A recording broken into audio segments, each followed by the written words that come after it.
gentlemen, welcome to Man in America. I'm your host, Seth Holhouse. So if you're like me, which if you watch the show enough, maybe I've worn off on you a little bit, I'm constantly digging. I'm constantly trying to understand what is behind what's happening in the world right now. Understanding the bloodlines of the people that are ruling the world, the geopolitics, the BRICS nations, the multiple factions of the cabals, how it ties into the elections, and there's just so much to understand. But sometimes you find these people that you can talk to that take you to this 1,000,000-foot view where everything starts to make a little more sense. And today that person is David Dubyne. Maybe you've heard of him. He's famous for his Adapt 2030 channel. But we're going to be diving deep into cycles and what cycles look like, what they are, what they tell us, what's being hidden from us. We're going to be talking about hidden history and why they're hiding certain things from us, what the so-called elites know, what they're trying to convince us that they know and trying to convince us to think about them versus what the actual truth is, and where things are potentially heading next. So this is going to be, I'd say it's going to be a very heady conversation. So, put on your thinking cap. It's not going to be a light, entertaining conversations, which I guess most of my conversations aren't that, if you know me. I love going deep into stuff, but I think you're going to really enjoy it because, David's a brilliant guy. And even in this conversation, I think that there's a lot of things that will click for you. So folks, please enjoy the interview. Mr. David Dubyne, I have to say it is a pleasure to finally get you on the show. I've been following your work for quite some time, and it's great to have you here. So thank you for being here. Yeah, thank you for joining me. Between us, our messaging here, hopefully this will get out to many more people so we can share the ideas here on how to get prepared for some of these inbound events. And please remember, it's more about perception management on the government side of things you're seeing than it is just the world falling apart. So to take that into context, we're going to talk about some solutions too. So yeah, it's going to be a good one. And I have the feeling this will be the first of many interviews because there's just so many topics we can talk about. But one thing I'd like to kind of dive into with you today is just not even the 100,000-foot view, but like the 10 million-foot view, right? One of my favorite guests is Martin Armstrong, and we were talking before we turned the cameras on, and you're also following his work and cycles, and I'm fascinated by looking at cycles and seeing the cycles, but then looking and, okay, where are we at right now on these cycles, right? And who knows about these cycles and who doesn't? And I have a feeling that the government and these, whatever we consider as the elites, that they know this information's out there and they're following it and they're trying to hijack some of these cycles, which we can get into. But I would love to hear you just, and I know you have a presentation for us as well, but just to help us kind of take that really big picture view of what you're studying and the information you're putting together and presenting and how that helps us understand what's happening right now. Because I would say that most of the audience and most people really in the whole world would look around and say, the world is not what it was even 5 years ago, and it's changing very quickly. And I'm worried about where it's going. Yeah, I don't know where it's almost like it's like a car that's lost control and no one can make sense of it. And that's why I think that what you do is helpful because it helps us make sense of what's happening right now and where we could be headed next. So I'll hand it over to you, and I've got your presentation here to go through as you need me to. Yeah, so take a real objective look at the world. Why has it changed now? A lot of these technologies we've had, they could have implemented the same change 20 years ago. It's not as if just because we invented this thing yesterday that the world needs to spin completely in a different direction. Unless there was energetics involved. That energetics themselves would disrupt our supply chains, cause earth changes, or the main thing I kept diving into when I started the Adapt 2030 channel and now the Civilization Cycle podcast is our ability to grow food to continue to feed 8 billion people. If that is thrown out of stability, because for the last 200 years, we pretty much wired in the planting dates and the harvest dates, the green revolution that allowed us to increase our crop productivity with new fertilizers and farming methods, irregardless of how high tech you are, unless it's inside where you can control the temperature, nature can absolutely wipe out everything in an instant. And we've seen that again and again and again. Now, what if you understood there's a cycle that returns that affects the jet streams and cloud cells and does exactly that on a pattern? it's forecastable when these cycles will return. And you might ask, well, who would have that information? You call them the elite. I just say it's the same controlling moneyed families, an invasive hominid species that is taking control of these higher reigns of power. So just a quick history lesson. If you go back to the conquistadors, we'll start at that period, approximately, let's say 1450, be generous. Where had all that information from all those conquered nations and kingdoms, fiefdoms or fiefdoms, however you like to say that, where has all that information gone? You're telling me out of the entire Mayan era, they have like 4 or 5 codices that survived World War II. That's it. Out of an entire civilization that had been there for 1,000+ years, we have 5 documents left. I really can't believe that. Like, where has all this information gone to? Well, if you look at the gatekeepers and controllers of information, we can pretty much name top 3 or 4 of, whether it be the Vatican and the libraries there, the Smithsonian. You start to see how they really tightly tweak and control information.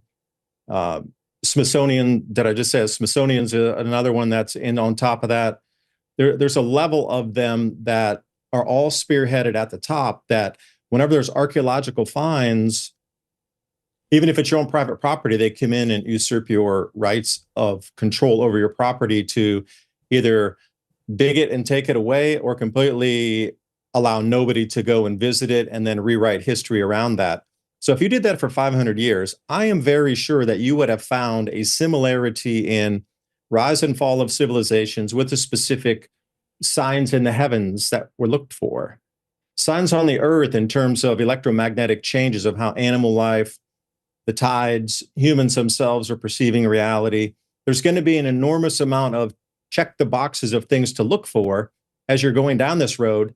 And what if you did come to this time and you realize that we're here again, and over the last 10 or 12 iterations of this, that the present way of life couldn't survive anyway? Well, then your best case is to, get on the lifeboat.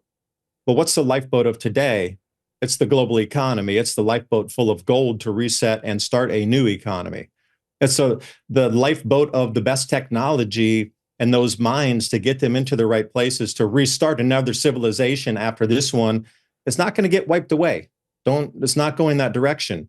There's going to be enough disruption, if you will, death by 1,000 cuts, that this part of our road system doesn't work. That part of the railroad doesn't work. Our oil pipes don't work because of earth rifting, and it ripped them. Suddenly our conduits aren't working. Part of our internet's not working. Then suddenly we become regional. And then suddenly followed by that, international trade ceases for a while. But then everything has to be restructured. Well, how long would it take to build a world ripped apart by the top 2 miles of our crust behaving strangely, our food production not being able to grow enough food for 8 billion people for, another 15 or 20 years, and then rebuild from that point? And that's how you really need to look at it. We wouldn't be having this conversation if everybody died because it was all ending, earth ending. No, it's just going to be a shift of our present way of life. And if you're prepared a little bit, working with others, you'll be able to get through this, just like we all have for the last, 12,000 years, at least since the Younger Dryas era. I'd like to talk about those longer term cycles as well. I know somehow, maybe it was too much to ramble for the intro. No, I mean, it's great. And this is the kind of stuff that I love engaging in. And that's why I said that, what to do multiple shows, because even the whole thing with Smithsonian, back when I was in Ohio, so Ohio is a region that has a lot of burial sites, a lot of Native American burial sites, or a lot of giant burial sites. And I think it was even Abraham Lincoln talked about the giants in that region, if I remember correctly. I mean, as crazy as it sounds now, it's like, oh yeah, well, if they're hiding history from us, it makes sense that the history that's hidden from us seems crazy compared to the curriculum I went to school learning. But there was a guy that was working on our property that we got, became good friends with, and he actually, he was a tree cutter, and he was, kind of master at managing forest stuff. And he found on this lady's property, an older lady, he found a giant burial site, right? And he knew what to look for, and he identified it, and he had gone back, I think it was about 6 months or a year later, had gone back to investigate more. And he's talking to the old lady, and he's like, hey, come back. She's like, oh, sorry, the Smithsonian came, and that, what you're talking about, the Smithsonian came, and they did some digging, and they found a few things, but nothing really, and it's closed up now. And like that's the story over and over again of how just one of the tiny ways of many that they've hidden our history. And so, one question I have for you that will help us kind of jump into just, the overall cycles is that as I've tried to understand where we're at in history and understand the role of the controllers or the social engineers or the cabal, the deep state, whatever you want to call it, the group of people that don't like us, useless eaters, that the way I've understood it is that they want you to think that they're causing all these changes that are happening because it gives them this air of power and control. When Klaus Schwab talks about the Great Reset, how we're going to have a great reset and everything, it makes you think that they're causing all these things. But the more I've dug into it, the more I've come to the conclusion is that they're aware of the larger cycles of heaven, and they're aware of where we're at in that cycle, and they know that there's a great shift that's happening, that it's like all the cycles converging. And we know that they're at that, they know that we're at that time. And so what they're trying to do is to hijack the process so they can use the shift in this cycle to gain control and maintain control over the next cycle. And that's what I've come to. But I want to see what your thoughts are on that and wherever you want to go from there. You described it perfectly. They're riding on top of a natural cycle. And do you think global warming was just put forth as an idea because global warming? Of course not. That is the narrative that they're giving you because everybody with their own eyes is now seeing weather changes and climate change around them. Now, CO2, more CO2 for me, the better. Because, if we get around 280 parts per million CO2, we go into an extinction level event on this planet. Their whole thing is they want to take us down lower in CO2 concentration, but we really need the opposite. We need higher CO2 concentrations to generate and increase plant growth and crop yields. But if you knew these cycles were in, now again, you're talking about perception management. You have to control the entire economy to give people the confidence and the belief that in next year, 10 years, 50 years from now, you will have a retirement. So here's something to work for today. We're guaranteeing you a future of sitting on the beach drinking margaritas. At least that's how the traditional sense goes. You're going to retire and this. But if you knew, say, in late 1980s or early 1990s that this cycle was here and it'd be very visible and extremely disrupting by the time we get around the 2020s, if you came clean with that, even back in the late 1990s when everything was still just perfectly functional, our society would have crumbled long before anything. Because I'm going to say a lot of people can't or don't want to deal with that truth to take the action and change lifestyle because of something that's inbound. Even when it's so crazy, a hurricane will come in or a cyclone or typhoon, wherever part of the world you're in, and people literally will wait until the very last second and they'll wonder why when they go to the grocery store that there's no food there when a hurricane's approaching or the fuel's empty. Why is there a line at the gas station? Hurricane's supposed to be landing in 10 minutes and I just came to get some fuel. Oh, hey, you took too much and you're a hoarder. But this riding on top of a natural cycle. Now you have to build the excuse in. See, again, it's front running. It's riding on top of something. You're front running it out. Okay, they knew the change would be here.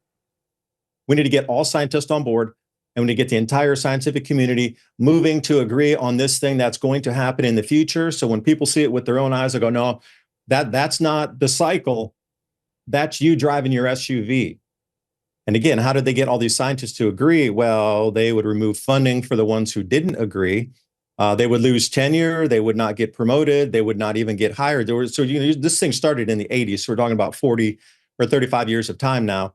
So that's nearly one whole generation of graduates that have come through this system. And what do they see? The old mentor up there, the guy who everybody revered, suddenly lost his job because he did not believe or write papers about CO2 warming. He's like, no, it's the sun. And they saw these top level people lose their jobs, lose their livelihood, lose their homes, their wives, their kids, their careers, that just rake through the mud. Like John Casey, one of my favorites, who was a space advisor for NASA, had a 30-year distinguished career. He was the lead investigator on the shuttle explosion. You got to realize, lead investigator. And once he started talking about cycles, he lost his career. This is what they saw happen to the absolute leaders in the top echelon of science at that time. So when you see that type of destruction, you instantly, as a newbie coming in, are going to be, I'll say anything. I just want to keep my house. And the more you backed up and validated and regurgitated this CO2, the more funding you got. They're giving out money like it's, candy at Halloween for the proper papers to be written. So then you start to put all these pieces together and you start to, okay, well, this is obviously coordinated. And then anybody who even now comes out and says there's nothing, there's a lot of other information that temperatures are warmer in the past. We can go back even just recent history, like the medieval warming period, got really cold in the modern minimum. What happened there? Why did it bounce back? Why did it get cold? Nobody wants to talk about the last 500 years in history. It's only the last 30 that count, because all those other ones show that there was a huge amount of up and down fluctuations that just was natural. You're telling me 8,200 years ago, temperature drops out 3.5 degrees Celsius, and then it rises just as quickly after in about a 100-year period. Nobody, that's just, where is that in history? Nobody wants to talk about that 8.2 K year event. Folks, we all see it. Everything's getting more expensive. We're paying 2, 3, 4 times what things cost just a few years ago. And we know they're lying. 3% inflation, really? Think about it. Why are they telling us to keep our hard-earned money in the banks and stock market while they're rushing to buy gold and silver? That's right. Governments and central banks around the world are dumping the dollar and scrambling to buy gold and silver right now. These are smart people. They see the signs just like you do. They know the crash is coming. The dollar has lost more than half its value in the last 5 years, and our national debt's increasing $1 trillion every 100 days. It can't go on like this. Even Bank of America's warning about a dollar collapse. And if they're right, it's only a matter of time before our savings, our IRAs, and our 401ks could be wiped out. Look, right now, it's still easy to buy gold and silver, but in the future, it may not be. Experts are saying that prices will keep surging, and UBS says that gold could even go up to $5,000 an ounce. Noble Gold's phones have been ringing off the hook because the folks who get it aren't wasting time. Now, I can't tell you what to do with your hard-earned money, but I can tell you that even if just some of your savings are in gold and silver, you can rest assured that money is safe. So call Noble Gold and protect your wealth today. It's better to be 6 months early than 1 day late. So call Noble Gold today at 626-654-1906 or visit goldwithseth.com and set up your free wealth consultation. The phone number and the websites are also in the show's description. Temperatures were, why'd they call it Greenland? Because it was green. They had pastures. They had animal husbandry in Greenland, which is now covered with ice. So these variances, they're there, they're stark, they're noticeable. And once you start to pick them out in history, and then all you do is say, all right, well, what happened at that time? They couldn't grow enough food. And you know what? People migrated. Governments were overthrown because they couldn't supply their people, and the economy crashed. That sounds like today. That's a fingerprint of this cycle here. We're seeing the exact same things. If you're looking at the population migration, you're looking at the economy reshifting, resetting, and then the geopolitics, the farm here we have on Earth. Have you noticed that the government structure is being restructured for almost every nation in unison at the same time, along with movements to central bank digital currencies and going far away from what was stable banking? The collapse is here. So don't be afraid of it. Just understand, embrace it, because it is just validating, is a cycle that is repeating. We've lived through it once before, and we will live through it again. Don't buy the fear that they're trying to sell you. It's perception management for the human race right now. Control of perception.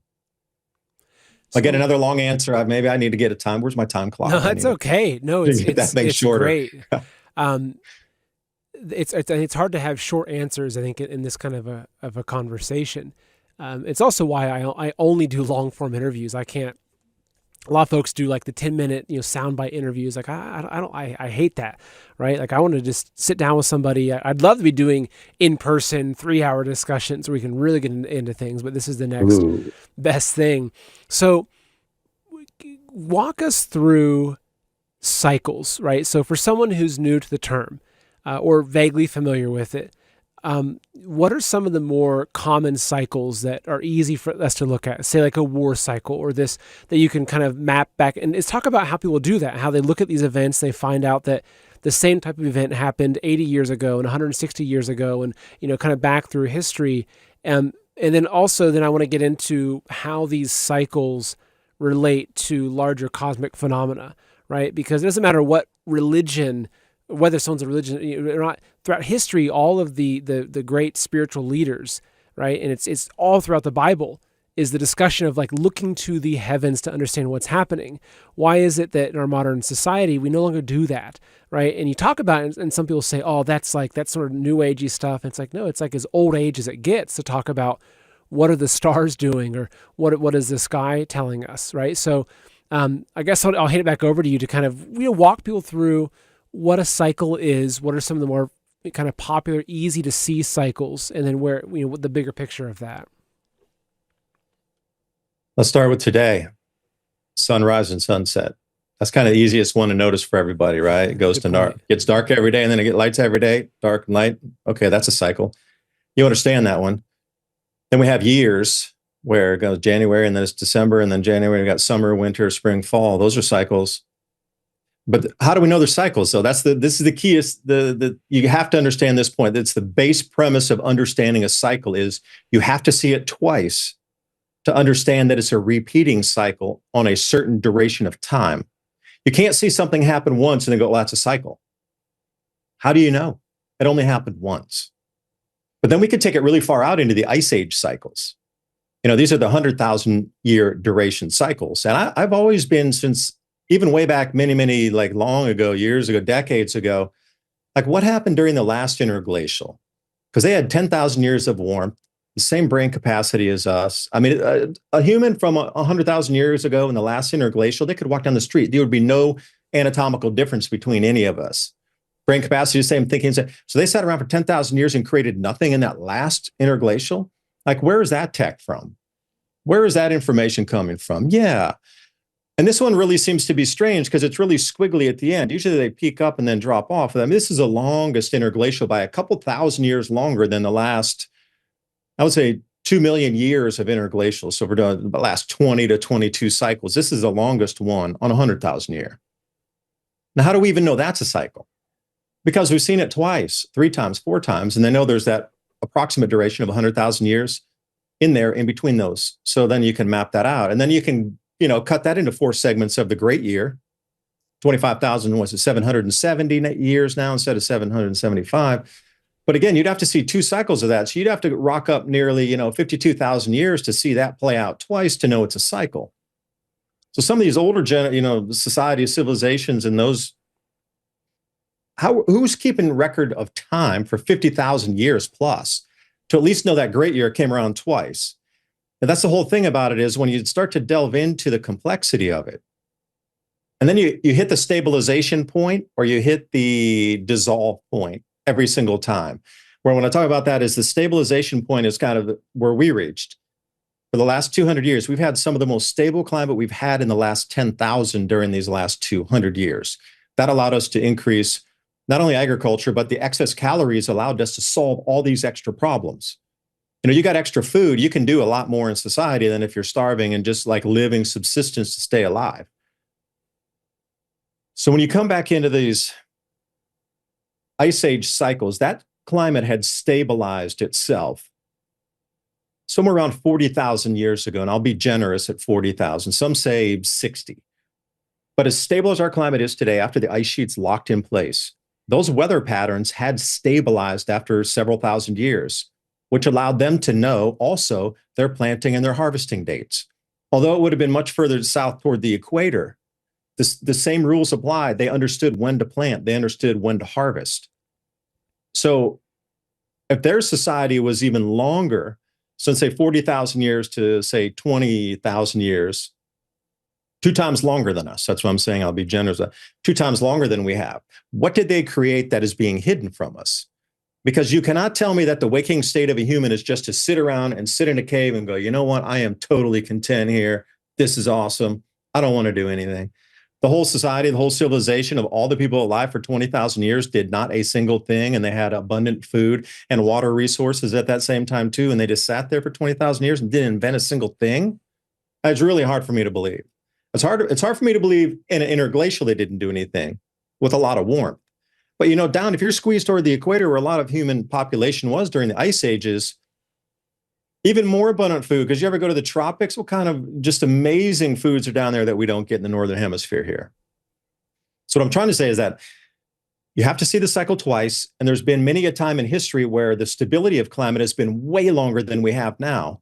So what was developed or invented at those times, and it had to have been different because I do believe we would have found engine blocks somewhere. So perhaps their energy utilization or understanding vibratory frequency and the usage of these kind of energies would set up their society different.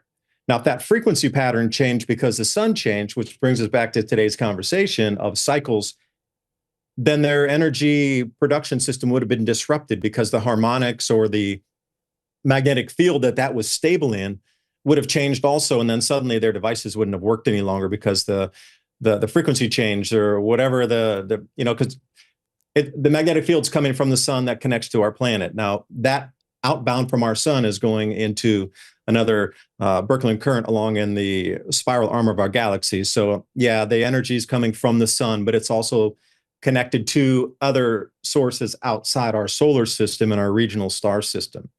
So if that changes, that current inflow into that changes, obviously their power source would be affected. And we're looking at it now as on the ground, our weather systems here being affected to the point where, why has your food doubled and tripled in price in the last few years? Do you think that just because they wanted to charge more for food, or is it coming to the reality now that we can't grow enough food to feed these 8 billion people? So now all the excuses in the world need to come out, and then all these distractions that are seemingly organic, like the war over here, the trade war over there, the disruption of this, those bad people there, suddenly we don't have enough food anymore. Now, is it really because all those events were happening? Or were all those events put on top to explain away the crop losses and why it's happening? But the base root cause, which they will never, ever talk about, except they just did last week, was the change in the magnetic field and how that's starting to affect our planet and how we could harvest this planetary electricity right now. It's too quirky for me. I'm just really, looking at this thing for the last 10 years when not even a single sentence was written about atmospheric electricity. And then suddenly there's a bevy of news articles in the last 2 weeks going, oh, they discovered atmospheric electricity. We could tap that. And that might be a new way to go the Green Deal because there won't be enough metals in the Green Deal, the new Green Deal. So maybe we could just harness atmospheric electricity. Wow, it's a breakthrough. Yeah, okay. I guess I fell off the turnip truck yesterday to believe that one. I'm done rambling. Gosh, a handful of things. Is that one thing? So, in understanding from what you're saying here, that makes a lot more sense to me, is that it's as we're talking about with Smithsonian or whatever. That's just the tip of the iceberg. We're not even talking about the secret societies and like the Rosicrucians' understanding of the human body and the glands, and I mean it goes so deep, but they've hidden so much from us. And I used to always just look at it and think, oh, okay, they're hiding the information, they're hiding the technology, they're hiding the knowledge of the human body, how they heal the human body, how just the powers that we have as humans that no one's even told about. But also what makes sense to me now is that they've hidden history from us because even a kind of mid-level person with a decent understanding of history can look at history and find the cycles. And so they've hidden those cycles. They've created these gaps where you can no longer see the cycles anymore, which is why I think like what Martin Armstrong has done with currency and looking at the currency and building cycles off of that is pretty ingenious. But it makes a lot more sense to me why, like you talked about the Mayans or the Incans or these ancient civilizations, that they've hidden so much from that, because if you could look at all that history, it'd be pretty easy to go and find all the patterns and all the cycles that would then show you, in a lot of ways, it would give you the crystal ball that these controllers have and knowing where society is going. Is that a fair understanding? It is. And then the thing about it is, remember, these people in power do not want to relinquish their power. So if they knew the cycles were coming up, my first thing as a sociopath would be like, all right, how am I going to keep my power? Don't care about them, whatever happens. Just, all right, you know what? We need to print a lot. We're going to double the money supply so we can buy everything we need for continuity government, but we need an excuse why. Nobody will ask a question if we double the money supply on the planet in like a year or so. Like, what can we come up with where we can print endless money and just people will stay in their house and be scared, not even ask questions. Gee, let me see. What would that be? And, you start to get these overlaps of strangeness. You could start at the year, 2001 and with the whole war on terror thing and the 9/11, how the world changed tremendously at that time. But remember, that was just within a decade after they'd probably verified the cycle was inbound, that there needed to be more control over resources. There needed to be more control over the money supply and definitely more control over the population. Because if you're competing with the same resources they need, then you're a competitor. And so you're really a competitor in a number. That's it. So when you're looking at government responses to this, my personal opinion, you can agree or disagree. They don't care about you.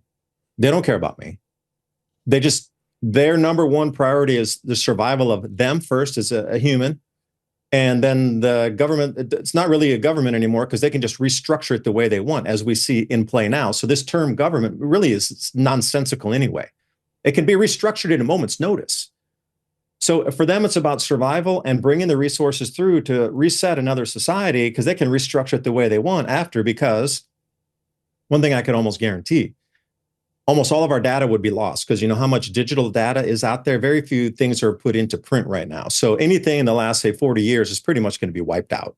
Unless you wrote it down, photocopied it, put it in a book, bound it, and have it in like a really nice, humidity-controlled area. Those papers are going to degrade over time. And books are, I don't know, very many people that have a lot of books. I'm a weirdo. I collect books. But at that same time that all this is happening, there's going to the magnetic change, and just since we're talking about the body and the glands, pineal gland, this sort of thing, the lobes of your brain are magnetic as well. So if that big thing on the left over there changes a magnetic field intensity strength or decreases our Earth's magnetic field, the way you're going to perceive information will absolutely change because you're housed within that magnetic field and your brain operates within that local field called the Earth's magnetic field. And then more generally, the sun's magnetic field that interconnects with ours. So is it really celestial changes like comets come rolling in? There's, tidal changes and earth slips and crustal displacement, and a liquefaction-based event? Or is it that human reality changes to the point where it scares the controllers, not the physical events so much, the perception of us seeing through their darkness because of the magnetic field change? Now, once you start to understand that, take it from that perspective alone, that, all right, the humans are all going to wake up here because of this new magnetic field that's inbound along with these cycles. The cycles are just validating that there's a magnetic field change state. So they're kind of overlap. One equals the other equals the other. So just if I was to measure magnetic field decline strength, we're looking at about what? Between 5 and 10% per decade now. It really sped up over the last 2 decades. So that would validate why we're seeing all the Earth changes and all these, celestial changes. But then at the same time, all the celestial changes, would validate that the magnetic field was changing. So they're kind of interchangeable. You could use one to validate the other, or the other to validate the other. But the biggest takeaway is perception of the rulership and the way that life is currently, the lies that have been fed to us, the myths, truths, the narratives that lock you in. We're starting to pierce that veil and look through that. And I was having a conversation with somebody, and I said, eventually when this magnetic field state really hits its optimal for us as just the programmed human to see it for what it is, we very well may see like dark auras or something outside of these people or figures. Like it might be downright scary to walk down the street and you see everybody's aura for what it is, but the leaders at the top will be jet black and we'll see through it so cleanly.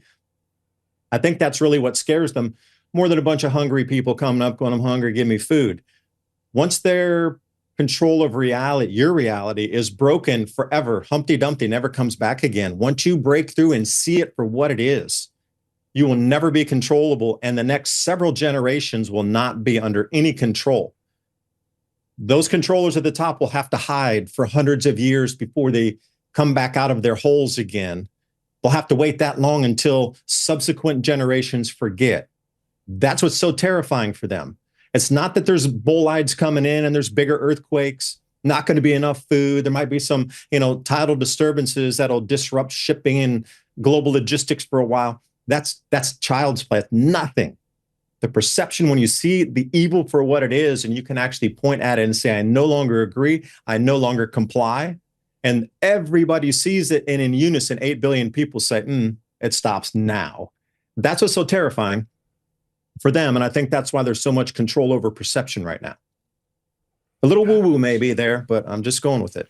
No, what an important point, because it's so easy to throw out terms like the Great Awakening and talk about, okay, everyone's waking up and we're breaking out of the matrix, but it almost seems surface compared to, I think, a lot of what you're talking about. And so, you mentioned perception management, right? And that these controllers are managing the perception of them, right? So, and this could be a very long question to try to identify, but what do you think is the perception they want us to have of them? And what do you think is the truth of them behind that they're trying to use the perception as a mask to cover up? So what is the mask that they're trying to put on, and what's behind it? That they're invincible, that whatever action you take will make no difference. Resistance is futile. The Borg really taught us a lot about how the operational mind of this elite class works. It's the perception that whatever we do, even if humanity, as we come together as a whole, we will have no sway or impact. It's already set in stone. Don't even bother, because it's already set. The reset is going. All these billionaires are doing it. There's nothing you can do, so why even try?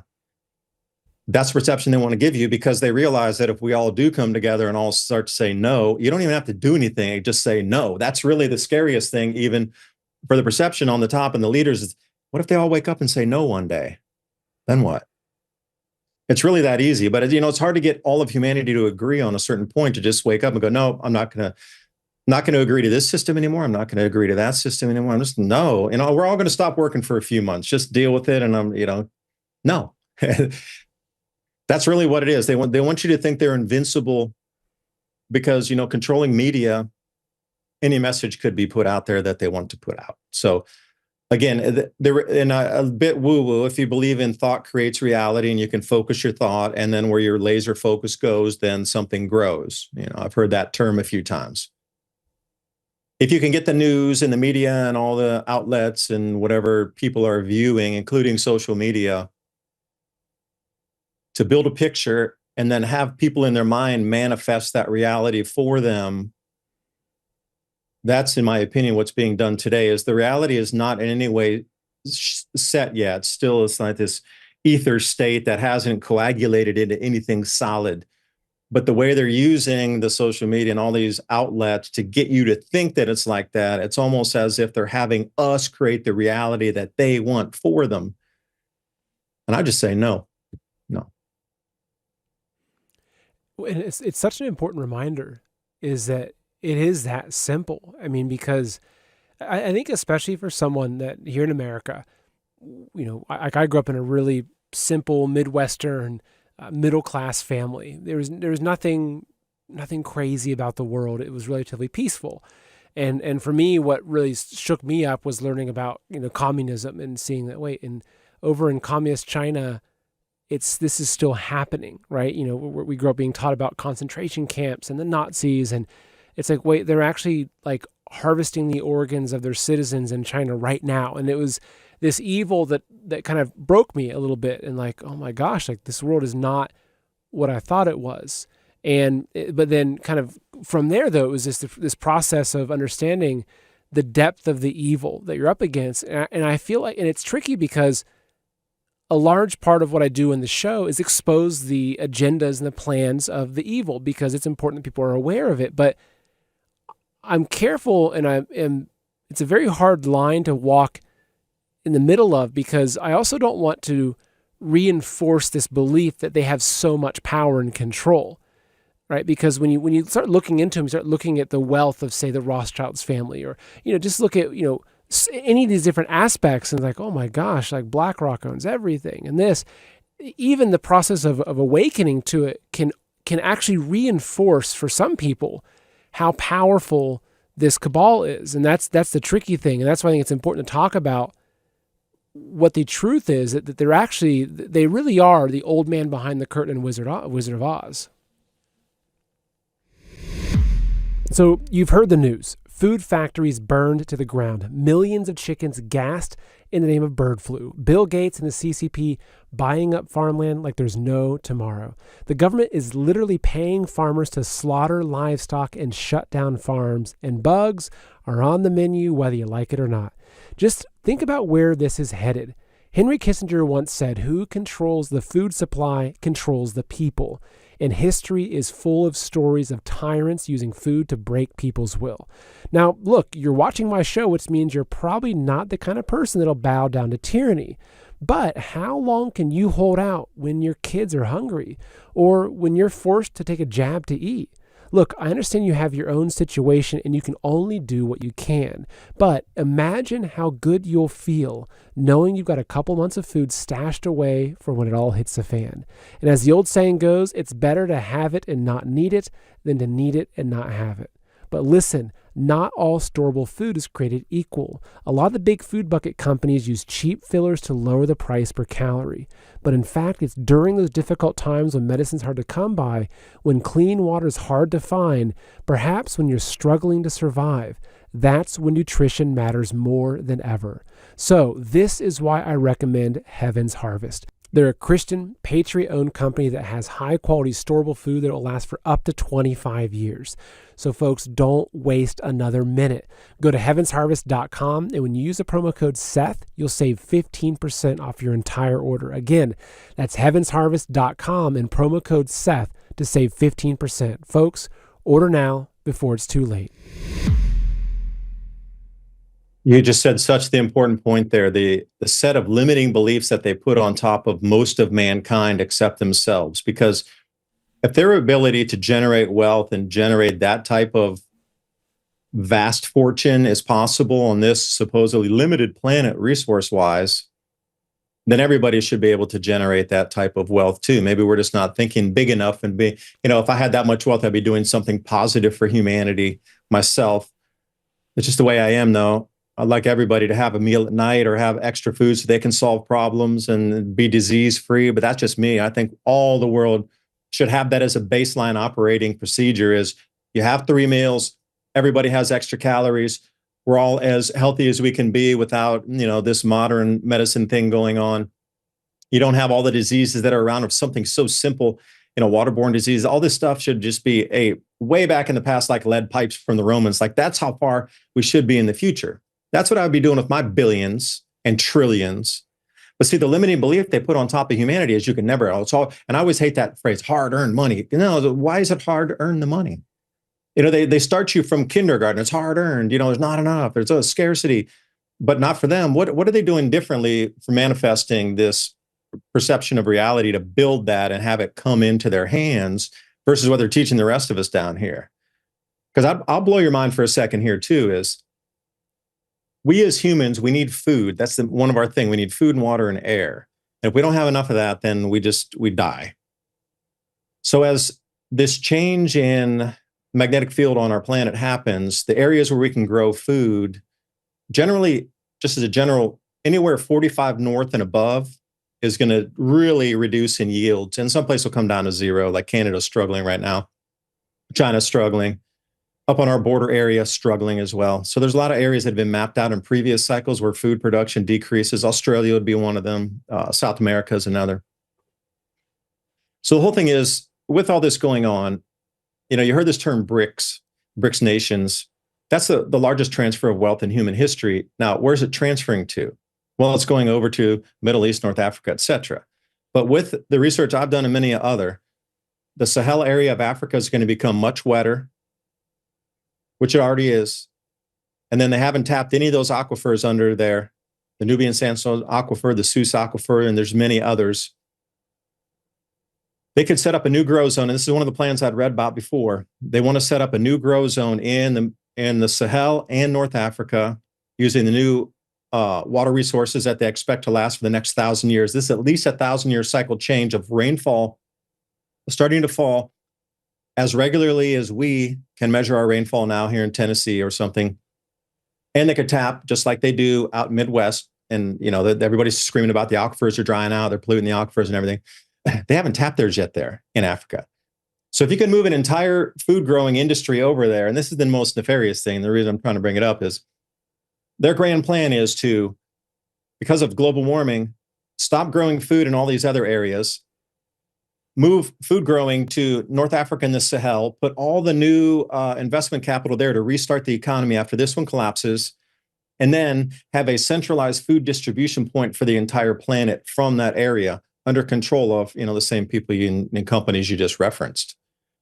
That's where they're trying to take it already, because, and the thing that is going, all right, well, they're already admitting then that food production in these same areas that were going offline because of the same cycle we're in, there's now an opportunity for them to consolidate the world's food growing area under one regional area. And Africa is just so large on the maps. And the maps are deceivingly how small it is. It's very much larger than the maps are deceiving. Africa's, if it was going to be on, maybe probably 3 times bigger on a map of any map you've seen. They could grow more in that area than all of North America combined on a double rotation crop. And that's only Sahel area. They didn't even squeeze over into the Middle East. We're talking like 30 million square kilometers. So food going offline, food is going to be the control weapon used during this time as well. And that's the reason I keep saying people, you need to grow your own gardens. You need to think about food autonomy, working with your neighbors. And it kind of spins back into, all right, so you validated cycles here. Some of the repercussions through past history. Showing the size of Africa, right? Perfect. Thank you for pulling that up. Thank you for finding that. Incredible.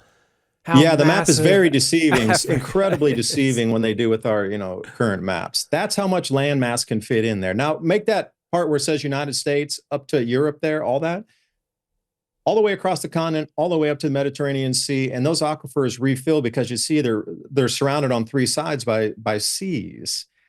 So for us in the Midwest, or us on the West Coast, we only have one side to refill our aquifers. That's why it's a little bit slow and why it gets depleted.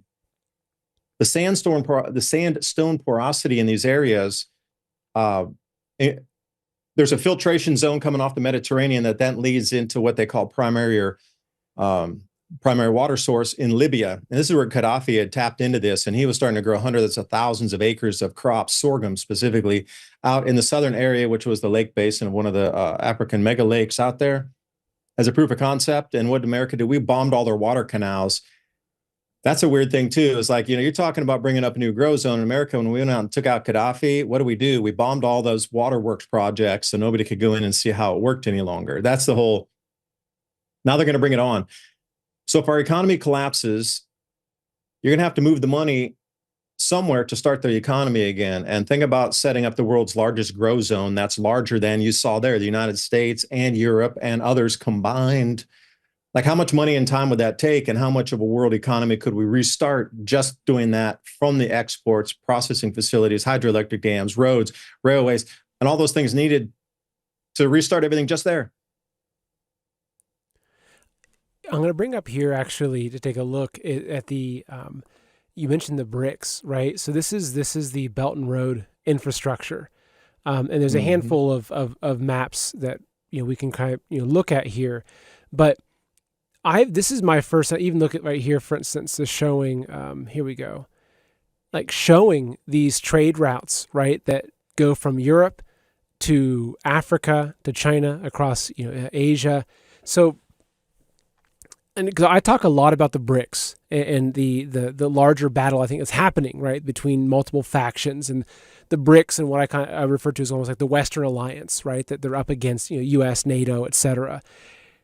So, because I know that China, which I've spent a lot of time, I've been to China, I used to spend a lot of my time over in Hong Kong and Taiwan, and I've studied, especially the CCP quite extensively, and I look at them as being the head of the dragon of the BRICS dragon, right? That they're the central, they're the ones I think they're helping back Russia for the war in Ukraine, et cetera.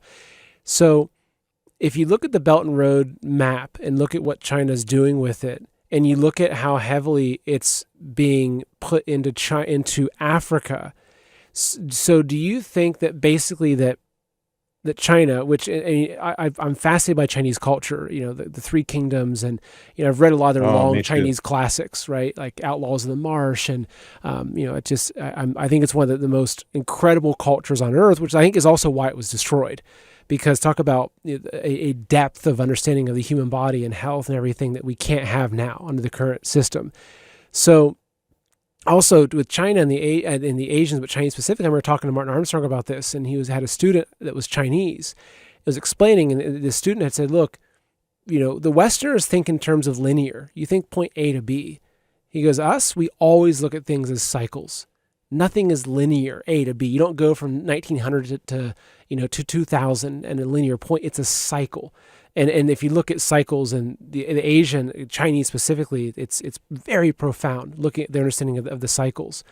So would I be correct in understanding and deducing this from what you've told me, that China specifically, that they understand these cycles, they understand these shifts that are happening magnetically, they've understood it for quite some time, and how what they're doing is they're getting ahead of the cycle by building this massive infrastructure in Africa, so that when that transition happens and when the growing in all the other regions of the world really comes and it becomes much more difficult, while simultaneously opening up in Africa, that they're setting up between this, a potentially a gold-backed global payment system, everything, they're setting up the next stage of history for mankind, is what they're doing.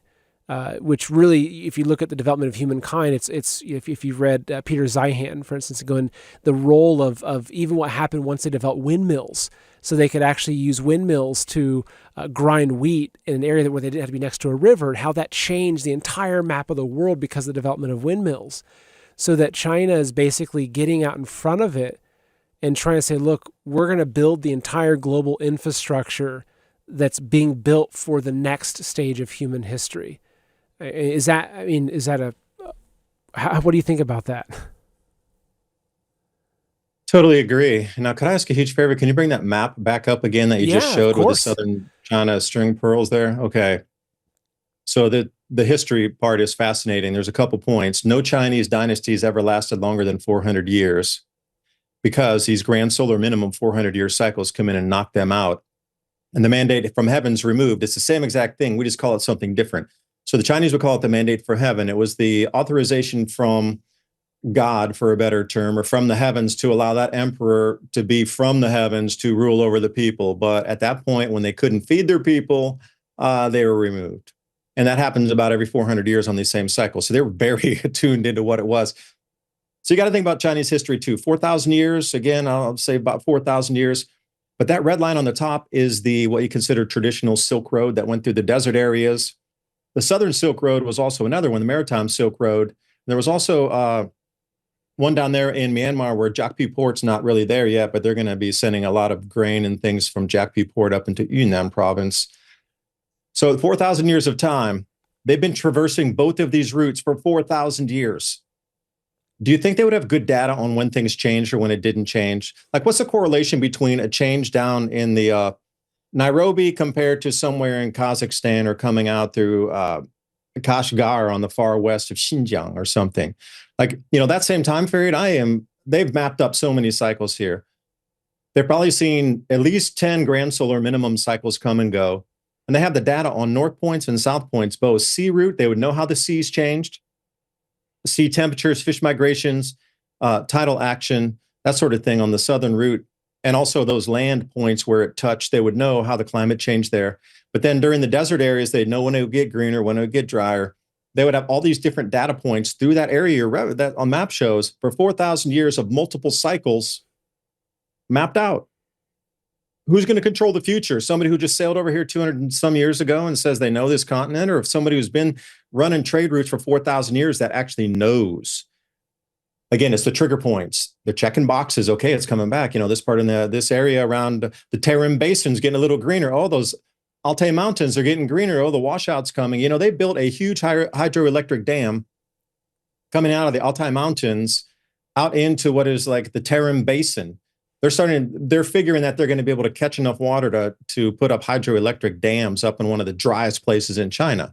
Now, you don't do that on a whim. You do that because the cycle's repeating and the water's coming back. And that area there too, if you follow Nairobi and you go up into the Red Sea there, the new Renaissance Dam was built there, and that was in one of the driest areas of Africa also when they did the survey projects back in 2006 and 7. White elephant, everybody was laughing at it. You're going to build the largest hydroelectric dam in Africa in the driest place. They're just scratching this milk money. You guys are just stealing out of the UN and all the World Bank. You guys, you're going to give them the money? That thing filled like 5 years early, and now it's generating hydroelectric power, and they're planning 6 more dams stepping down out of Ethiopia down to the Blue and the White Nile where they connect. Like, somebody knows these cycles, and somebody knows the weather rain patterns are coming back in areas that are presently dry. But when it does get wet, you're going to want to have investment capital. You're going to want to have constant electricity.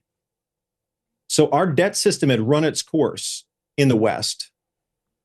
Where do you take it from now? You have to restart it. Like, there's not enough people to buy houses in America anymore. So China can make everything. So imagine they're the ones that are building all of the infrastructure for a new agricultural zone across northern Africa and the Sahel. And not only that, an enormous amount of people are going to go there to work. So we're all going to be using stable coins because nobody's going to have a national currency anybody believes. So we'll be moving over to stable coin payment.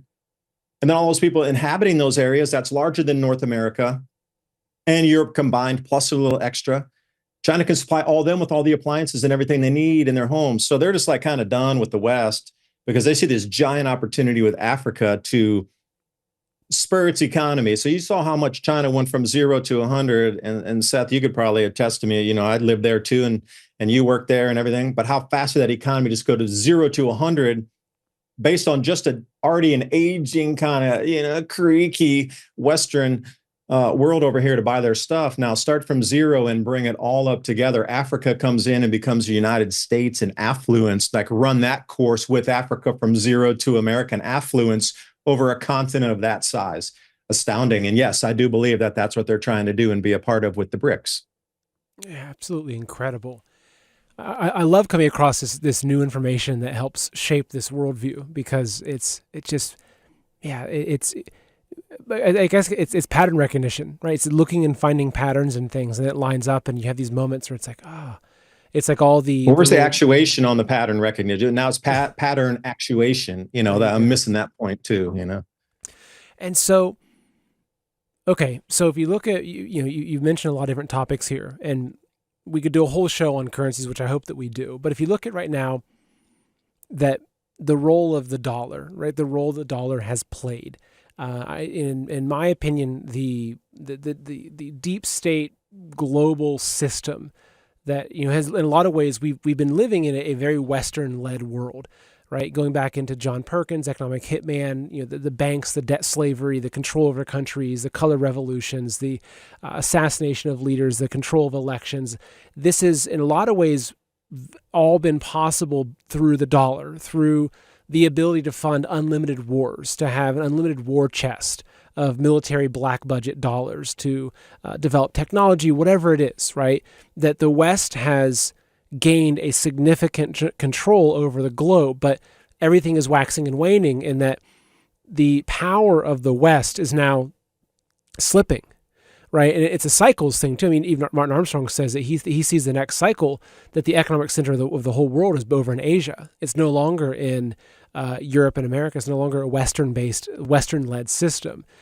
So with this, we have this currency, this dollar bill that we've been using, and that has, in a lot of ways, it's made Americans' lives beautiful.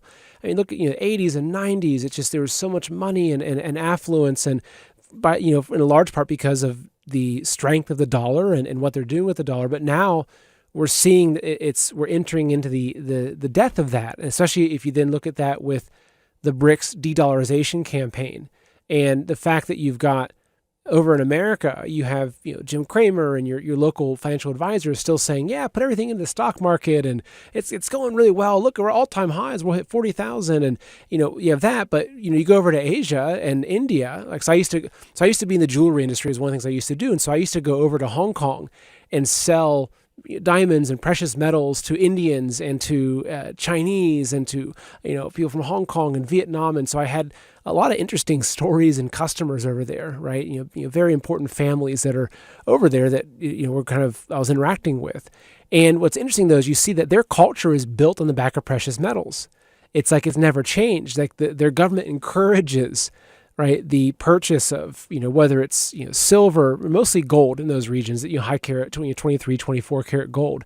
But it's almost like they know something is coming, and they're trying to make sure that their region and their people is able to sustain itself. Whereas what it feels like here in America is that the leadership here knows something's coming, but they want the exact opposite to happen for people here. They want us to have complete financial ruin so they can do a Great Depression 2.0, come in, scoop up all of our assets, all of our land, David Webb, great taking type scenario over here. So nightmare video. Oh gosh, yeah, yeah. So how do you see, I guess if it does my assessment match yours, and if it does, or in some way, how do you see things playing out over the next, say, 5-10 years or so? Because I feel like that the inflection point of the cycle that we're hitting is very, very close, like very close. Even this morning, my wife and I were talking to our nanny and saying, look, talking about schooling. We have a 3-year-old that's, and we're saying, look, like we think that within 5 years, the whole world as we know it's going to be different. It's not going to be the world we look at right now. But what is your take on that? We'll come to that PDF that I sent you. The near term is in the next 6 months, that transition point, which you're referencing, will be in earnest, in full play. Now, as it tapers out from there and moves forward and action, reaction, that's going to take a couple of years. But the whole thing is, if you do go back through history, like the Ottoman Empire after the wars, like how much debt were they responsible for repaying? None. Everybody forgot about it. Excuse me, after restructuring. And you go back to the Prussians. Okay, and what happened during wars of that time? Well, that was 150 years. Everybody forgot about it. So the same thing, if it comes into a global war situation, even in World War II, who was responsible for paying the debt after that? One country, Germany. Everything else was rewritten down to zero. It was a war. We couldn't do it. It was an act of God. It was a war. We couldn't do it. So anytime these, things come in, acts of God or war, then all debt's written down. Oh, it was an EMP. It wasn't our fault. Well, we're going to have to write the debt down. Everybody knows they're not going to get repaid anyway. So they're just kind of playing along as, convening actors along this whole stage here. I'm convinced, I'm very, very convinced that every single head of state that you're seeing, and that includes all the BRICS leaders, all the Western leaders, they all know the cycles here. They're all playing their part because they all want to, survive through this and bring their nations through it. But what's to be sacrificed out there is this transition. And if you understood the areas that would be the most damaged on the planet, perhaps you would, just like in a business, would you cut an unproductive sector? Would you cut a money-losing quarter after quarter sector out of your business and just, we'll cut it, we'll sell it, and then we're going to protect the rest of it? That's exactly what I think is happening. So some of these areas that are earmarked for destruction, such as the Western nations, either we won't have the ability to grow the food, which will move food production to other places, or the distribution itself. Either there'll be some rifting to the point where, like I was convinced that a lot of our bridges are going to be having difficulty. If there was another New Madrid earthquake in the same exact area right around St. Louis where it was in the early 1800s, we would lose I would say we would lose every bridge along the Mississippi. So think about that. And all the oil pipelines and natural gas pipelines and internet cabling and everything, the locks, everything would be non-functional. And how long would that take to rebuild? Well, you would basically split into two economies within a few weeks. That sort of thing. If they're already envisioning that, then why would you keep all your resources there and continue to funnel something? Maybe that's why our infrastructure's never been fixed, because, my dad will be driving and they're like, why can't they fix the bridges? Why has it all been left to rot, literally? Well, if you knew it was going to be shaken and baked through a cycle, would you even try to repair it? I would say no. But look through history. Almost every time there's a major war around the planet or some sort of civil upheaval, those debts are forgiven. So if you think the U.S. debt, they're going to get repaid, I think it's going to go to zero. There might be some sort of swap that allows him to come in on something for the future. But that whole thing, another interesting, since you were talking about gold, I was in Taiwan for the Lunar New Year and reading through the newspaper, and China was encouraging its citizens to buy 1 gram gold piece. They're little round, and they call it huangjian, though. There was one little like gold bean is what they called it. And it came a little cute little glass piggy bank, and you would get your 1 gram of gold and put it in there. And they were encouraging everybody for their hongbao, which is like a red bag that you give during Lunar Chinese New Year, to put a little gold, a little 1 gram gold to give to the kids, to give everybody. Because you know what? Central Bank of China is not demanding the gold. Our citizens are, and you better give us our gold, because everybody's got gold and we all want our Huang Jin Do. Give us our 1 gram each times 1 billion. I think that's how they were getting so much gold in the country without really, people pointing fingers going, whoa, that's a huge amount of gold for the central bank. No, it was for the citizens. They're all buying 1 gram gold pieces for Lunar New Year. How dare you? Metals are real. They're encouraging their citizens to buy them. Why is it not here? Why are we encouraged to sell those metals and get paper? That's another thing. Look what they're doing over there. And why are you hit the nail on the head many a time already. Yeah, and that's gosh, you're such a good point, right? And it's funny because I recently finished reading Atlas Shrugged, which is now one of like my all-time favorite books. I'm not sure if you've read it before, but so much of what you're talking about is exactly what's in that. And they go into like basically how these governments, these controllers, they come in and they've convinced people to trade in their real items for paper, right? And it's also you look at silent weapons for quiet wars. It's the same thing. How do they get this this energy transfer? How to extract the energy, the blood, the sweat of all the people on Earth in exchange for a paper that they have the ability to then cancel out at any minute. I mean, it's the great taking. It's a much bigger thing. So, David, it's been over an hour, and I feel like that we could just keep going, but we should probably do this again. But could I throw it? The whole reason we were having this talk here today was that PDF that I sent you. Let's go through these events that, are inbound and imminent right now. This is going to reshape our planet here. Perfect. Okay.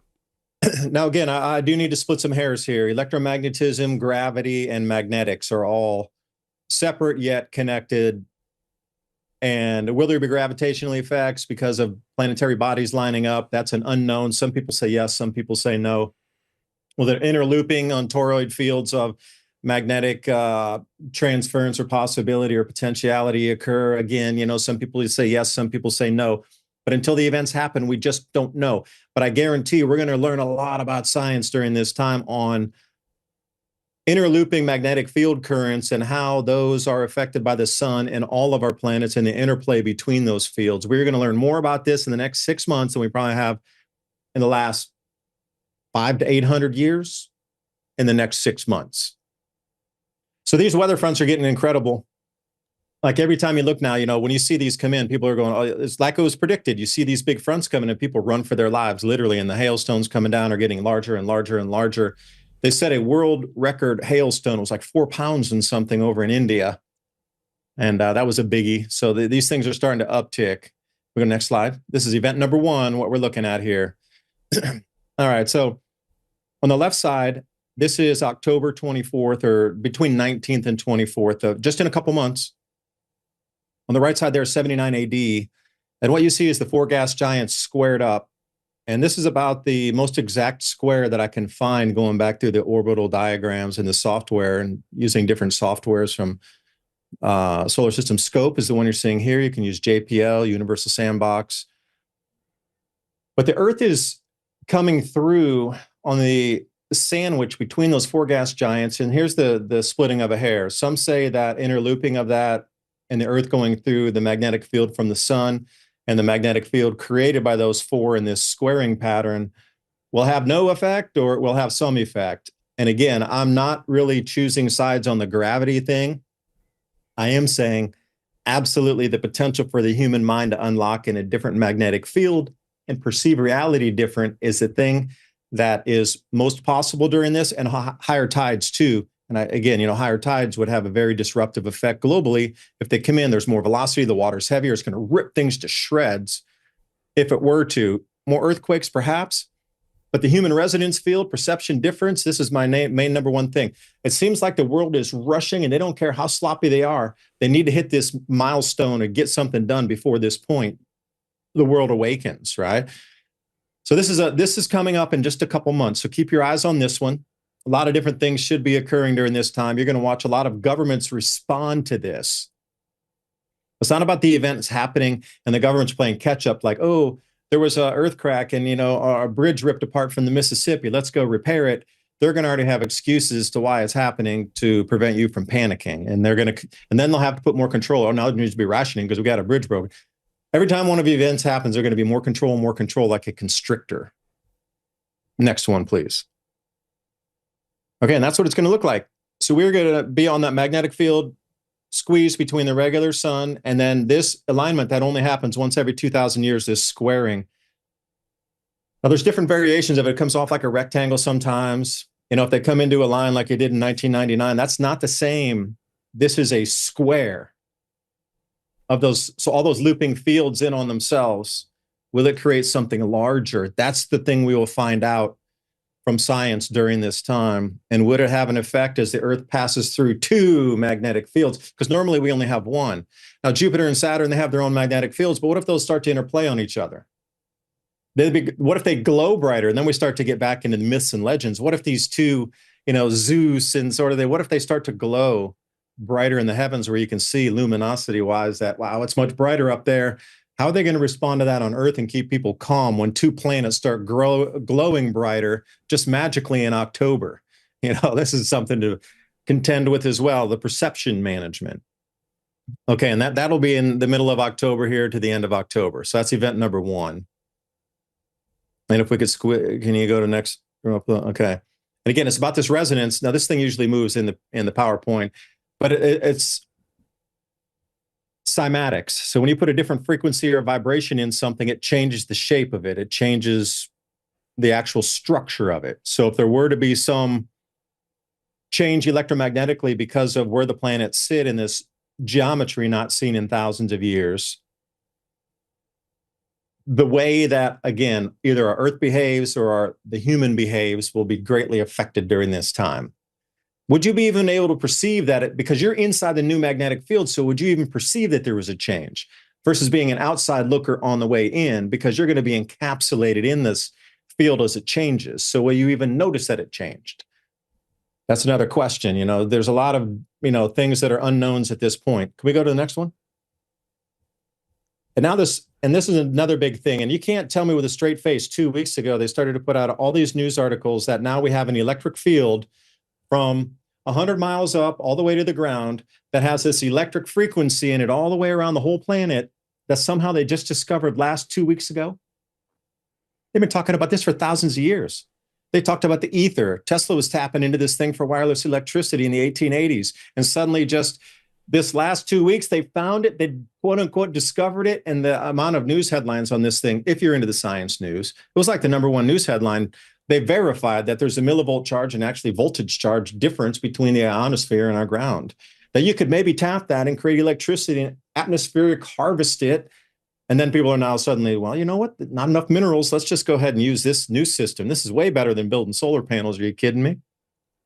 All right, what's the next one there then? I've got just to pull up here. This is please do. Yeah, that's right? the one. Yeah, right there. That was off the NASA feed. Yeah, so NASA discovers long-sought global electric field on Earth, right? They're saying that a rocket team reports the first successful detection of Earth's ambipolar electric field, a weak planet-wide electric field as fundamental as Earth's gravity and magnetic fields. Quick question, right? With this, you mentioned a lot about perception management. Do you think that they're coming out and talking about this because they realize that more and more people are becoming aware of it and they have to be able to be in front of it? Because if ordinary citizens like Ashton Forbes, for instance, who's been researching the MH370 and alternative electricity, that it's like that the average person is now talking about this stuff and talking about ether and electroculture, and that they're now trying to get out in front of it. And they're going to have to maybe unveil it in a way they can control and they can, kind of manipulate. Yeah, but the same thing as I was saying in the beginning with global warming, the reason they gave you an excuse that the weather was going to change, so when you saw it that you wouldn't panic. The same thing with the green agenda where they were saying windmills, solar panels, electric cars. Okay, they knew it right from the beginning there wouldn't be enough copper in the world to do. They have to mine more copper in the next 30 years than they did in the last 2,000 years to make this green transition work. So that's simple math, 30 years or 2,000 years. That's a big difference. But imagine moving over into this atmospheric harvesting oh, we just hopscotch that. And then suddenly they have anti-gravitics. We don't need the roads any longer. They have all of these, perpetual energy devices that are spinning. And I bet a lot of them will be based on using magnets and opposite rotational disks that'll provide you with electricity forever. But I guarantee they're not going to give it to you for free. It'll be another meter-based system or something. They'll try to say you have to pay for the Earth's magnetic field somehow, or you have to rent the device or something like this. It's very strange that all of this planetary magnetic field change talk is around the circles as well, coming out into the mainstream.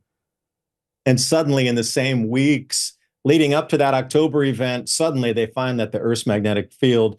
Did you see what the most important thing is? It's as important as gravity. Now, for me, gravity is a big, very important part of keeping your feet on the ground. So if they're saying the atmospheric charge is just as important as gravity, well, then I think our scientists are not really scientists. They're quacks and shills. If they couldn't figure that out already, come on. Exactly.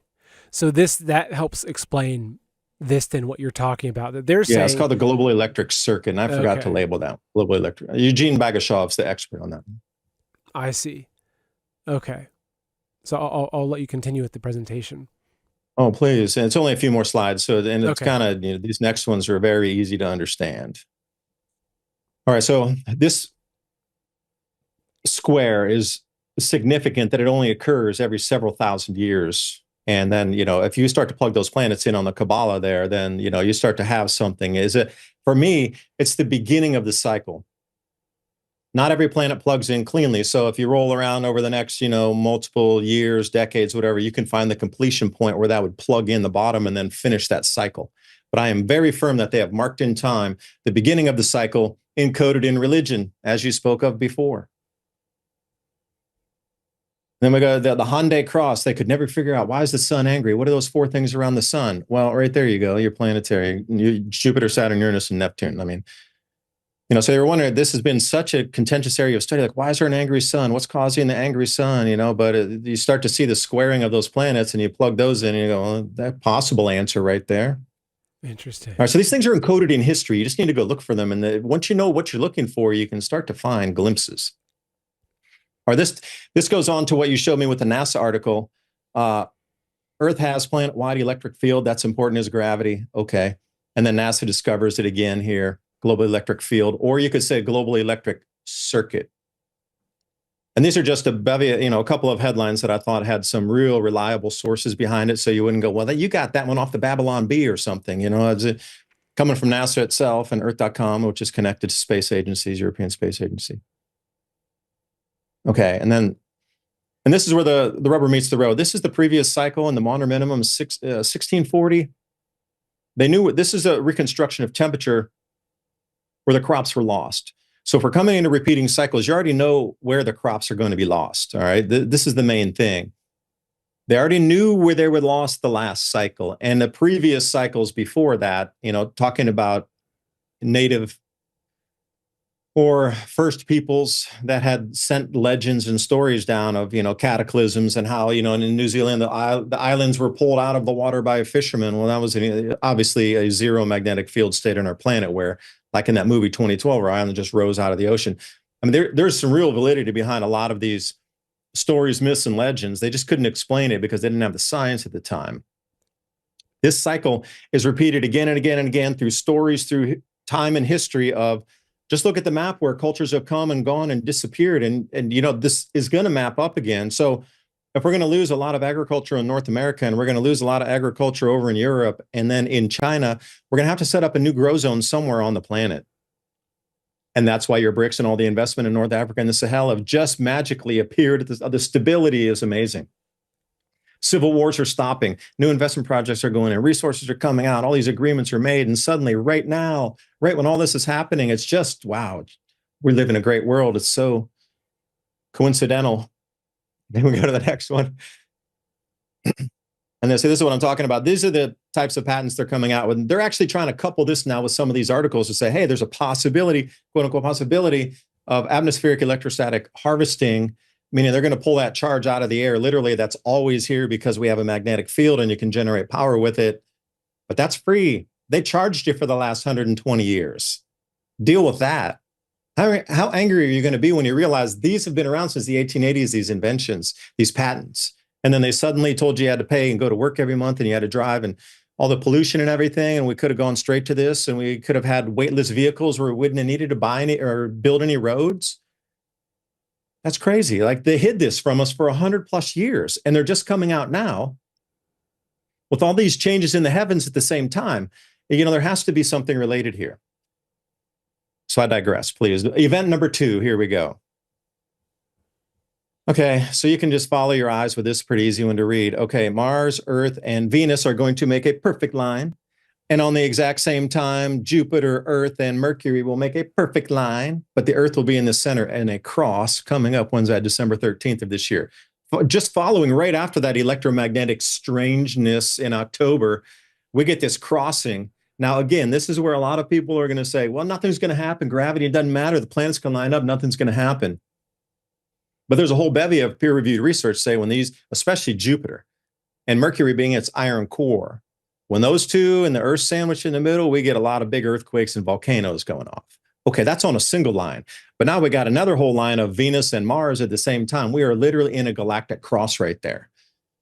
So that's coming up on December 13th. So you got to feel big governments. You're coming through this electromagnetic event, and then we're coming to this real crossing here that could have some earthquake and volcanic events right in a row.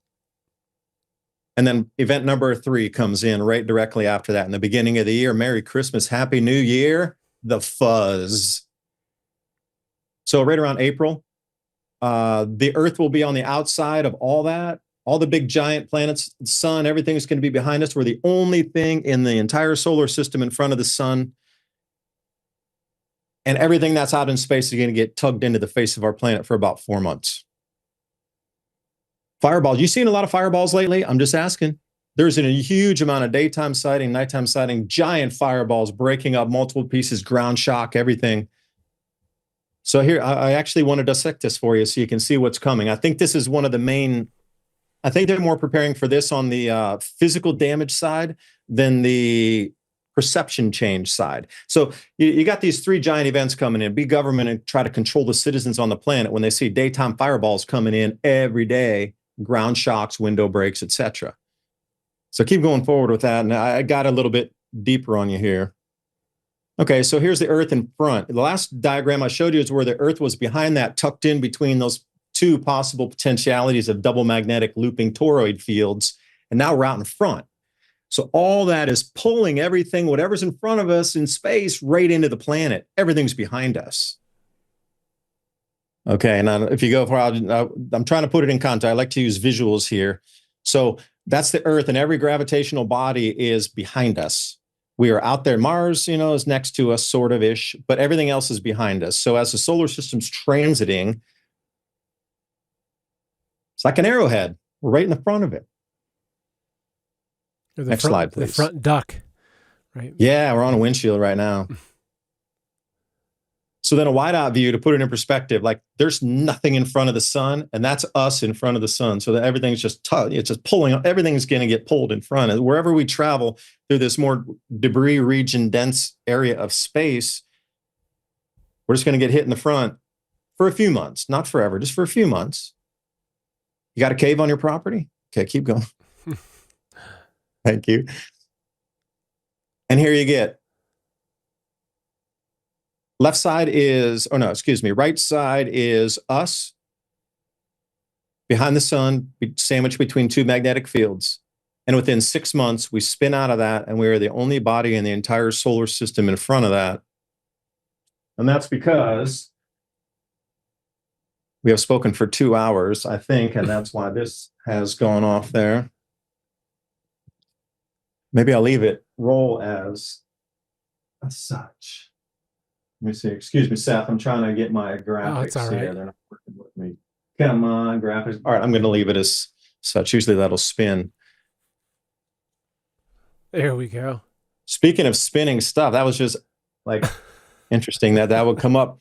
But then we're spinning right in front of, within that 6-month transition of something we haven't seen in 2,000 years, spinning out into the front of the sun, and everything gravitationally behind us, like this 6 months, and you can see why governments are responding or getting a little bit crazy. That might make sense why you're seeing the world seemingly turned upside down. It's not because of CO2. It's because of what's expected perceptionally, gravitationally, and infrastructurally breaking during this time and still trying to maintain control. So if that makes sense, thanks for letting me talk. I maybe some people think I'm a little out there with my ideas, trying to connect them together, but perhaps not. I'll let you decide. Please do your own research. That's all I can ask. Please do your own research and get prepared. Yeah, there you go. Exactly. So, well, I guess we're kind of at the end in the conclusion phase of maybe part one of many.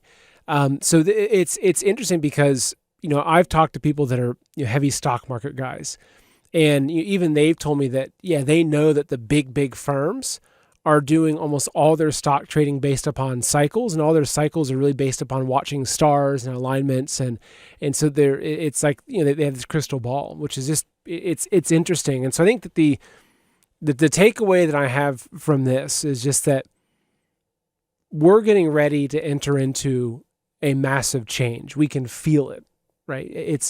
I think almost everyone that's watching this, especially, they can feel it. There's certain things that, I can kind of look into the future, not like through premonition, but I can just kind of see it. Okay, is that real? Like, okay, can I imagine this happening in my life? And I sometimes I can see it, I can kind of sense it, and it feels grounded and real. But sometimes it's an unknown. And when I look ahead to my own life now, trying to imagine, I can't put a picture together of what life looks like. I think life will change so drastically from what it is today. Now, I'm not saying it's a bad thing. I think there's going to be difficult times, but I think ultimately it's going to be a really good thing. But part of it, I think, is being very sober, right? I think there's, since we had COVID, a lot of people they're talking, oh, I want to go back to what was normal. It's like, was life normal in 95? Was that normal? Like, like that, living under the government and big pharma and everything, is that the normal you want to go to? Right? Because I don't think we're going back to that. I think we're going forward to something, and it's hard to understand what it is. But what I do know is just the importance. You talk a lot about this. You mentioned it a little bit in the show, why it's really important to prepare, to make sure that whatever change comes, that you can weather that storm, right? The same way that if you know that, hey, you live on the coast of Florida, every year there's on average, say, 5 hurricanes in your region. Well, make sure you got water and a generator and a shotgun in case things get really bad, and whatever, food stored or whatever it is, because there's something that coming that is controlled, not by us, or I guess hurricanes, you could argue those are controlled by certain people, or influenced at least. But you look ahead to that and you're thinking, okay, well, I got to prepare because I know that a big change is coming. And that's what I see with this, is that there is a big change coming. But I think the important thing is that it's not a change that the elites are making happen. Right? It's some sort of much more divine, heavenly change that's coming, that they're trying to control. But actually, in fact, this change that's coming might be the one thing that actually weeds them out from this earth. Like, it might be the thing that collapses this power structure, this wealth structure that they have. So there's, I have a lot of hope, but I'm also being very realistic about, things could get really hairy. I'm with you. And I really do hope that this is, on a much larger cycle energetically, the point at which they can no longer hold state. Like, this is as dark as they could get, and the vibrational frequency is going to go outside their range of being able to hold state in that new field. Where literally the darkness will disappear below. It's no different than you rising in a hot air balloon going by. My frequency is higher because I'm from the creator. I'm from light. I believe in light. I only want light for this planet, and you all want to enslave us. You can't hold state. And they're just going to disappear for another how many years around the wheel, and until it gets dark again and the vibration slows down, or they can grab hold once again. This cycle of many an ancient culture and religion, even Indian Vedas, etc., talk about the yuga cycles. I mean, even in our modern day, if you want to chase it down, there's time immemorial. They talk about these darkness being able to inhabit our planet, and then being kicked back and, put underground for thousands of years, and then it comes back again. It's like this ebb and flow. And the only way I can possibly describe that they're able to come back again, or that the frequency, I should say, frequency of evil can come back and inhabit the face of our planet and control humanity, is whatever's happening with our star and the magnetic field, and further afield, these different chains of current that are going, further back to the center of our galaxy, all connected. Because you can look at it and go, well, that's a star and just our solar system, that's it. But not really, because our sun has a looping magnetic field that includes our Earth and goes all the way out to Jupiter and all the way out to Pluto. Well, what do you think the center of our galaxy does? It has huge looping fields that come all the way into our sun as well. Something changes with that frequency along on a galactic far outside our galaxy. Strings of galaxies changing frequency. And I do believe it's already mapped out and known in cycles of, somewhere. If they know that where we sit with our planet today, going above and below the ecliptic, and it takes 220 million years to come around to the same point again. Again, you have to see that cycle twice to know it's a cycle. Who's mapped that out for 400 million years? That's insane. That's really where my mind stops, because I can't go any further. I just go, how do they know 400 million years?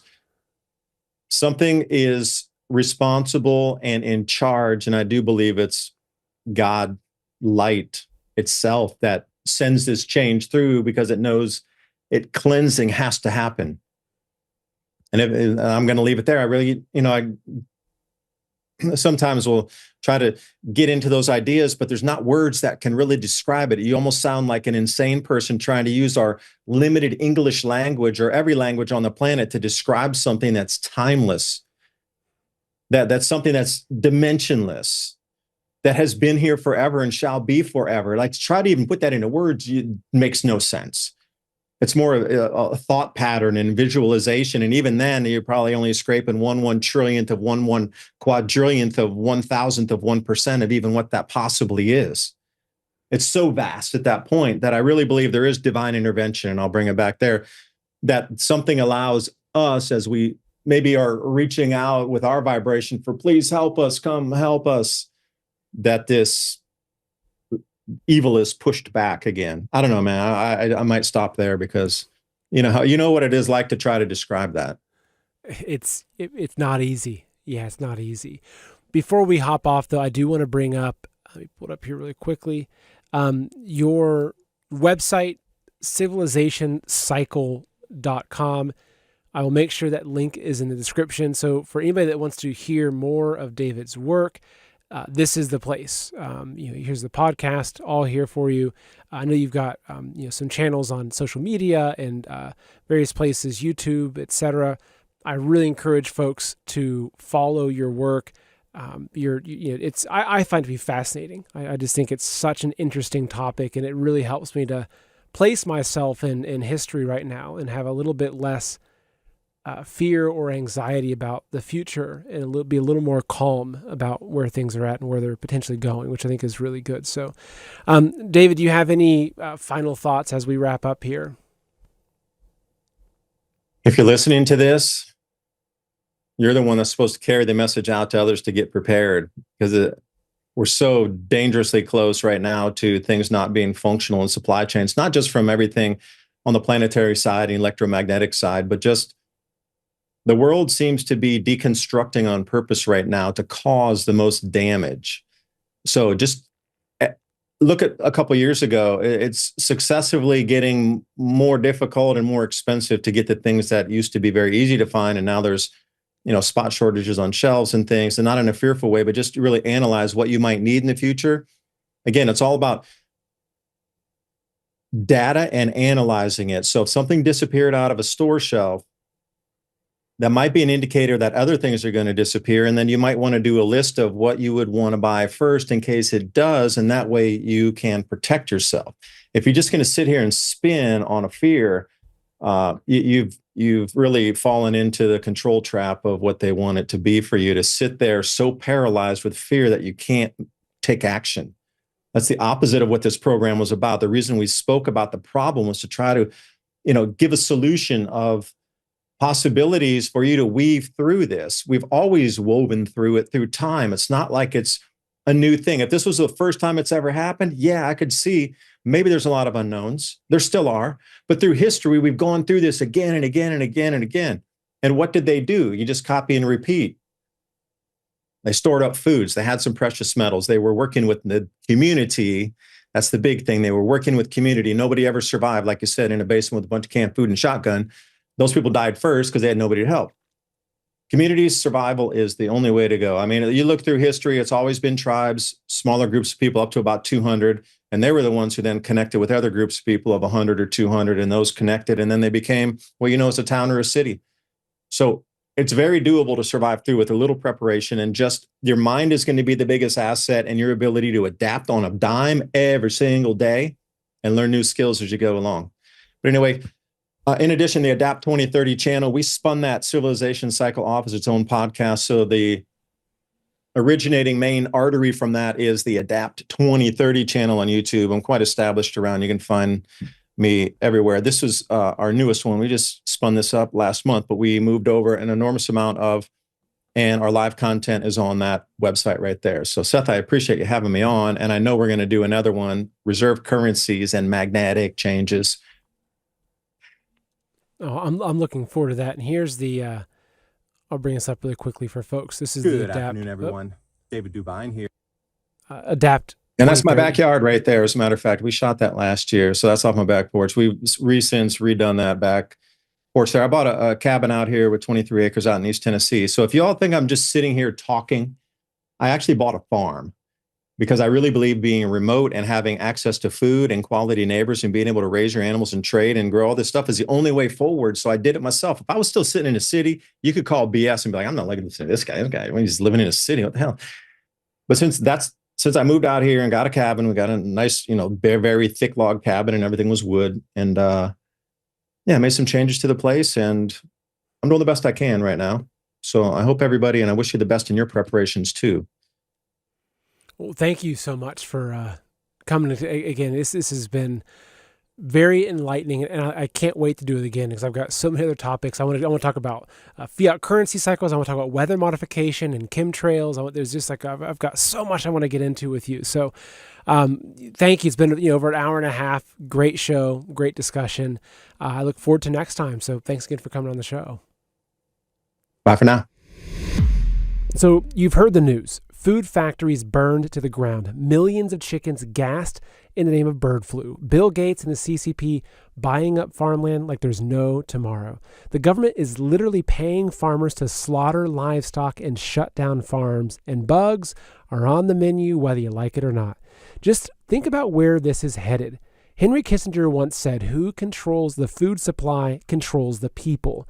And history is full of stories of tyrants using food to break people's will. Now, look, you're watching my show, which means you're probably not the kind of person that'll bow down to tyranny. But how long can you hold out when your kids are hungry, or when you're forced to take a jab to eat? Look, I understand you have your own situation and you can only do what you can, but imagine how good you'll feel knowing you've got a couple months of food stashed away for when it all hits the fan. And as the old saying goes, it's better to have it and not need it than to need it and not have it. But listen, not all storable food is created equal. A lot of the big food bucket companies use cheap fillers to lower the price per calorie. But in fact, it's during those difficult times when medicine's hard to come by, when clean water is hard to find, perhaps when you're struggling to survive, that's when nutrition matters more than ever. So this is why I recommend Heaven's Harvest. They're a Christian, patriot-owned company that has high-quality storable food that will last for up to 25 years. So folks, don't waste another minute.